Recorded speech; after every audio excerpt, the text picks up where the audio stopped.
Hello everyone. So today my group and I will do a story analysis of The Jury of Her Peers written by Susan Gaspar. So before we get into the analysis, let me present to you our team members.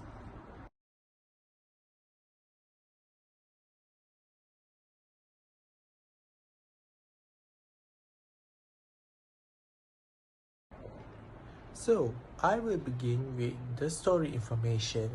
So A Jury of Her Peers, written by Susan Gaspar, is a short story about a woman named Minnie Wright, who is suspected for murdering her husband.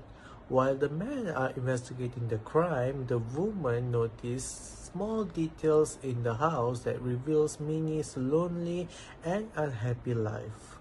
The story highlights themes of gender roles, justice, and how women understand emotion and experience different from men. And next, I'm going to talk about the plot. So the plot of the story is that the jury of her peers tells the story of Minnie Wright, whose husband is found dead in their farmhouse. While the man focused on finding legal evidence, but while the woman noticed small household details that shows Minnie's sadness and loneliness as they understand what Minnie has gone through. The woman discovered an important clue and decided to hide it from the man. So that is basically the plot of the story.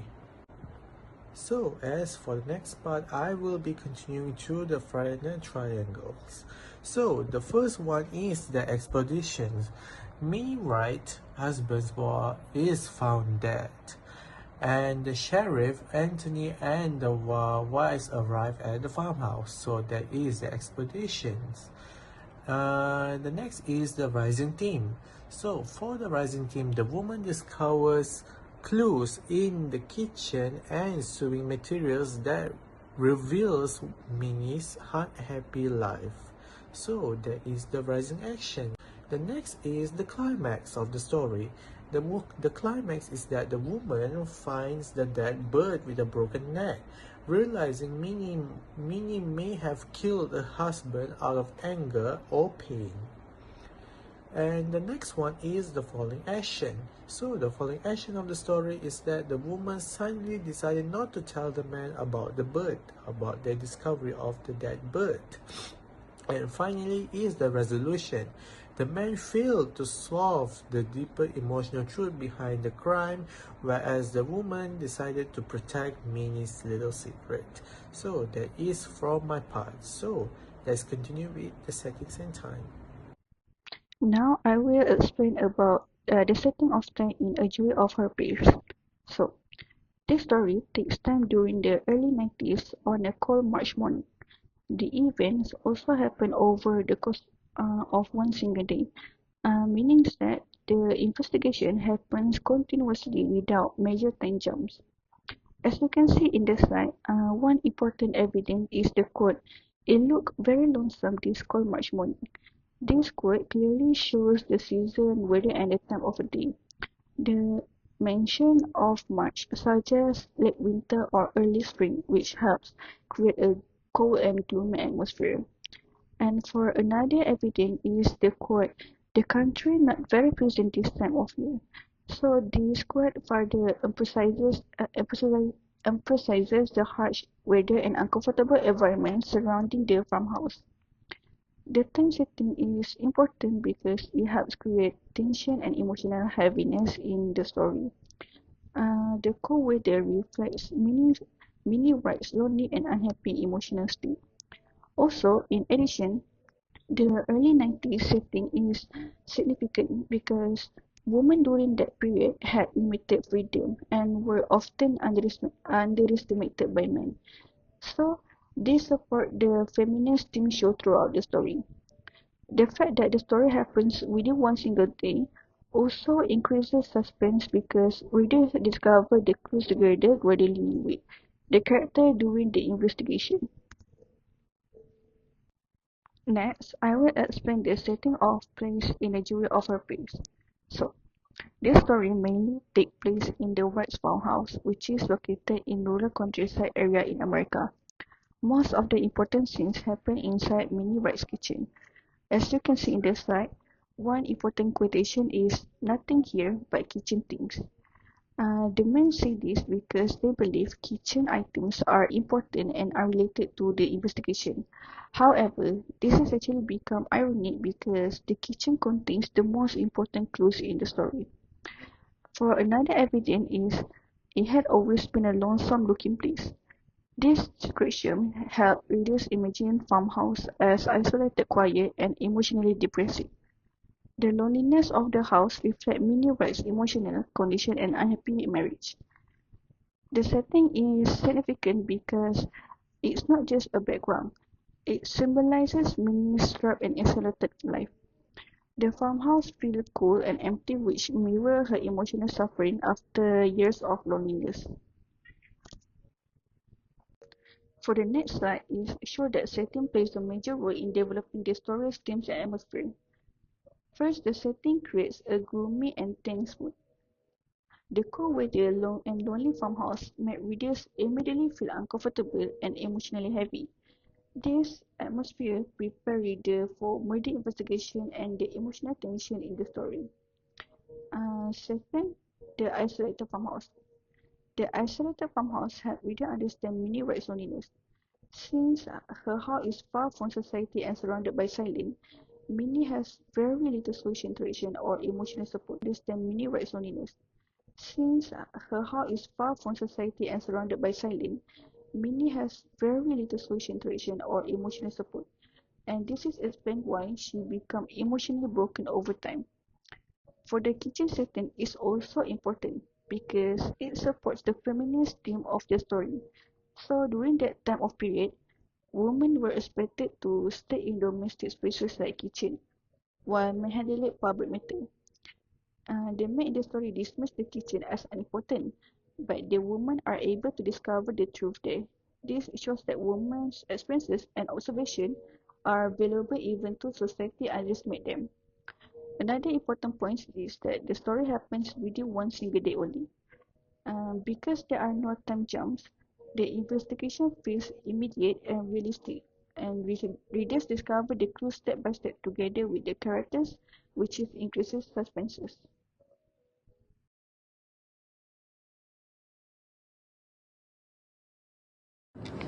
As for my part, I'm gonna explain about characters and characteristics for each of them. We will start with Martha Hill. She is portrayed as both emphatic and observant. She sympathizes with Minnie's right suffering, remarking, "A person gets discouraged and loses heart," which shows her awareness of the emotional toll of isolation. At the same time, she also noticed small but telling details such as the uneven stitching in Minnie's sewing.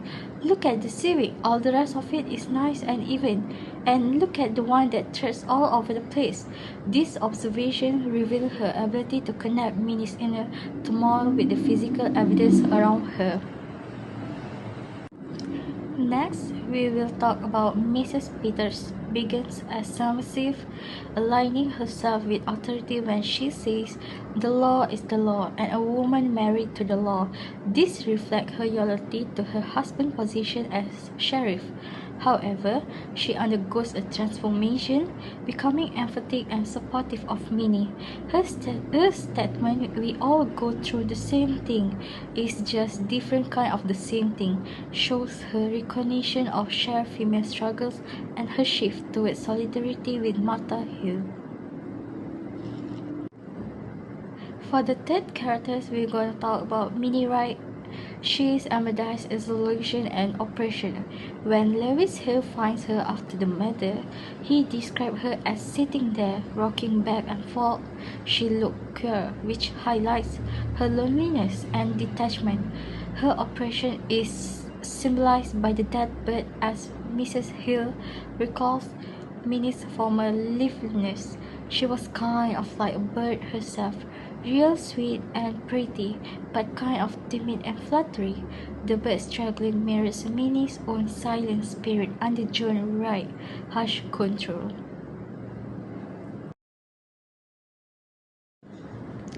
For John Wright, he is seen as both respectable and harsh. Lewis Hill notes he didn't drink and kept his word as well as most men, which shows his reputation as a reliable man. Yet Hill also described him as cool and joyless, but he was a hard man, Mrs. Hill, just to pass the time of the day with him like a raw wind that gets to the bone. This harshness explains the emotional suffocation many experienced in their marriage. Lewis Hill is characterized as practical but also insensitive. He recounts the murder plainly. She said she didn't wake up.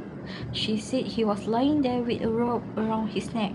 His ventral tone shows his practicality.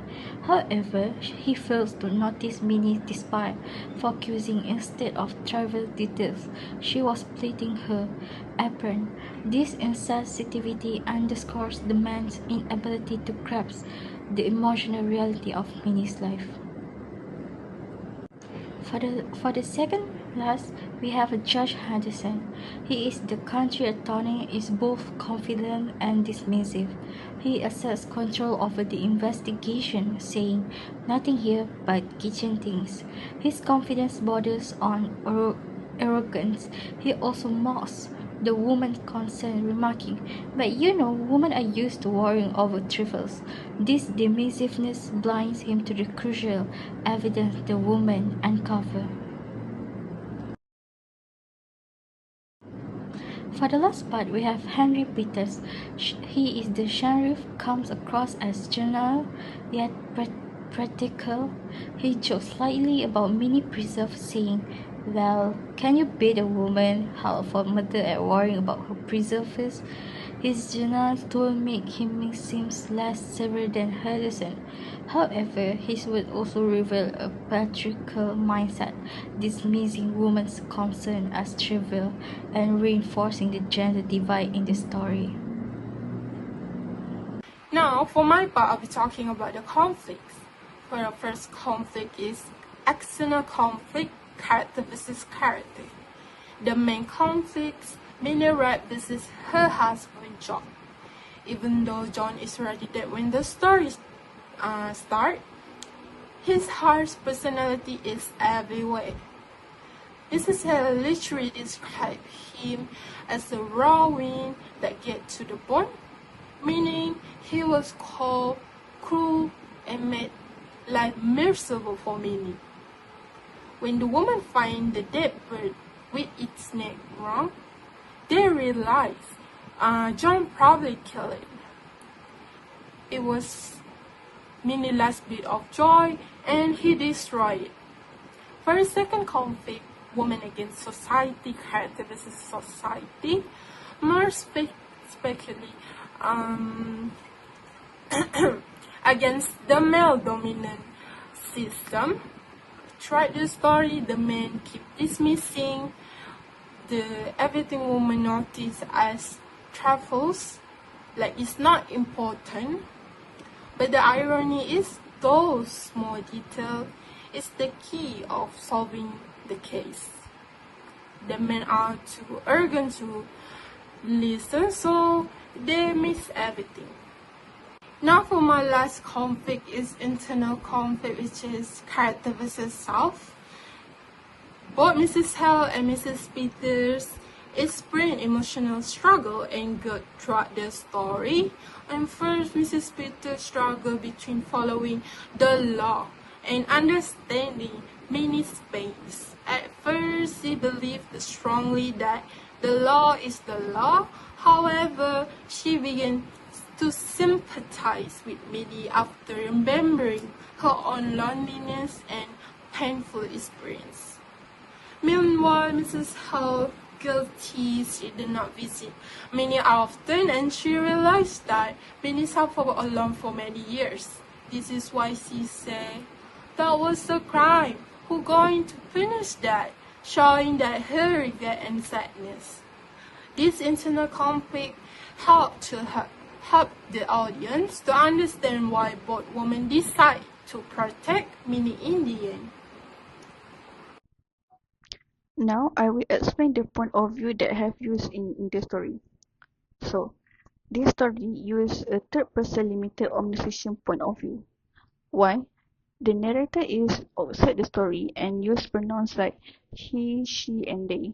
However, the narration mainly focuses on Mrs. Hale and Mrs. Peters. For example, the quote, saying it did not make her feel like talking, reveals Mrs. Hale's inner emotion. Readers are able to understand how uncomfortable and emotional she feels when entering the White House. So this point of view is important because readers experience the story mainly through the woman's perspective rather than the man's.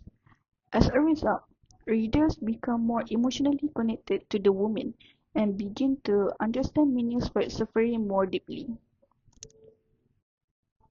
One strong evidence is that the quote "it came into Mrs. Hale's mind."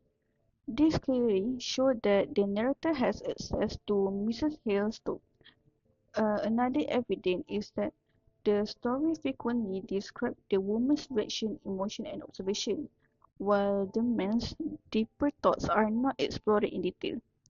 So this is why the story is considered third-person limited omniscience instead of fully omniscient. It is because the narrator does not equally enter every character's minds. Instead, the focus stays mostly on Mrs. Hare and Mrs. Peter.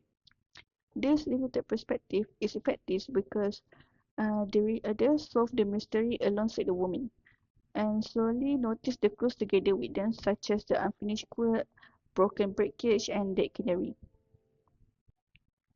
For my last part, I will explain why Susan Glasper used this point of view for several important reasons.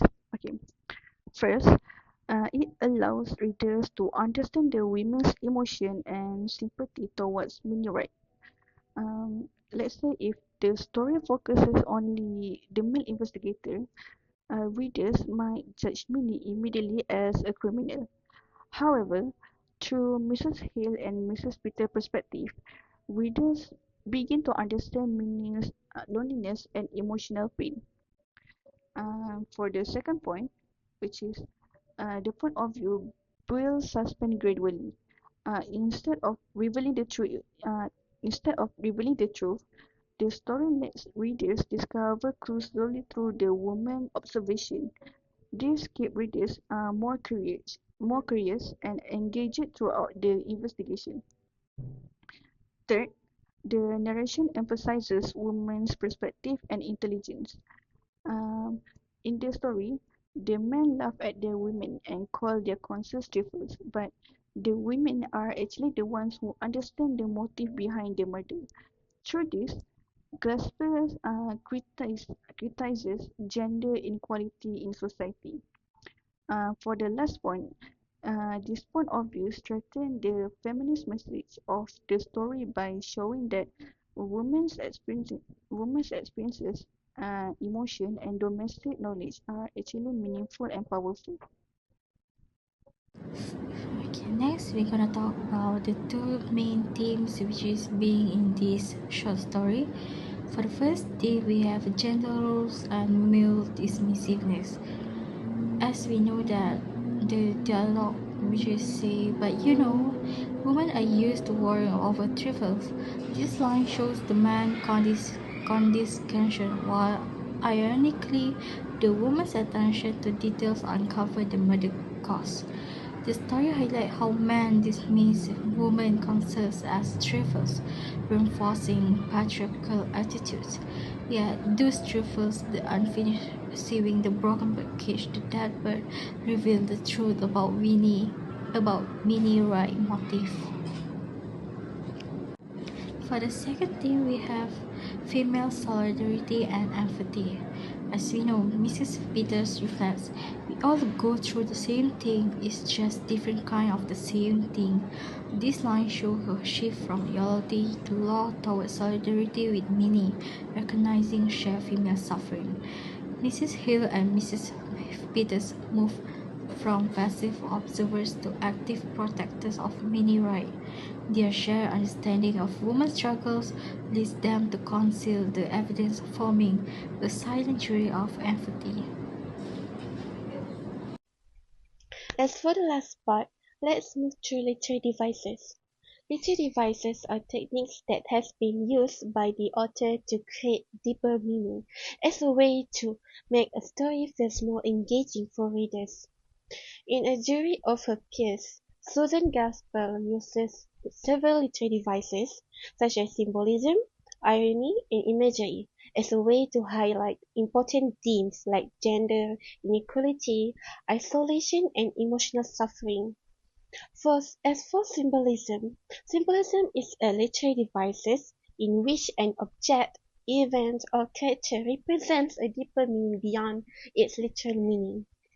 In this story, Susan Glaspell uses symbolism as a way to reveal Minnie's rights, hidden pain, and the emotional struggles as she experienced throughout the marriage. Okay, as for the first example of symbolism is the dead canary. The dead canary here symbolizes Minnie rights herself. As just as the bird was silenced, Minnie's happiness and freedom were also taken away by her oppressive marriage. This symbol helps readers to understand the emotional suffering that Minnie had endured for many years. Another important symbol is the broken birdcage. The broken birdcage here represents Minnie's trapped life and her loss of freedom. It reflects how she was emotionally confined in her marriage and suggests the destruction of her personal identity. Through these symbols, the author allows readers to understand Minnie's condition without exactly explaining it directly. Alright, so now let's move to the next literary devices, which is irony. Irony that we can find here is situational irony. Situational irony happens when the author's actual outcome is different from what is expected. Here, the sheriff and the male investigators are expected to solve the crime because they are authority figures. However, it is the woman who successfully discovered the truth. This is ironic because those who are dismissed as less capable prove to be more observant and insightful. For the last literary devices that we have found in this story is imagery. Imagery is a literary device that uses descriptive language to create mental pictures and sensory experience for readers. Susan Glaspell uses imagery to create an atmosphere of tension, loneliness, and neglect within the right household. One example is visual imagery. Visual imagery tends to appear as the sense of sight. The description of the messy kitchen, unfinished bread, and unwashed dishes allows readers to clearly imagine the disorder in Minnie Wright's home. This imagery suggests emotional distress and reflects Minnie's troubled state of mind. Or another example is auditory imagery.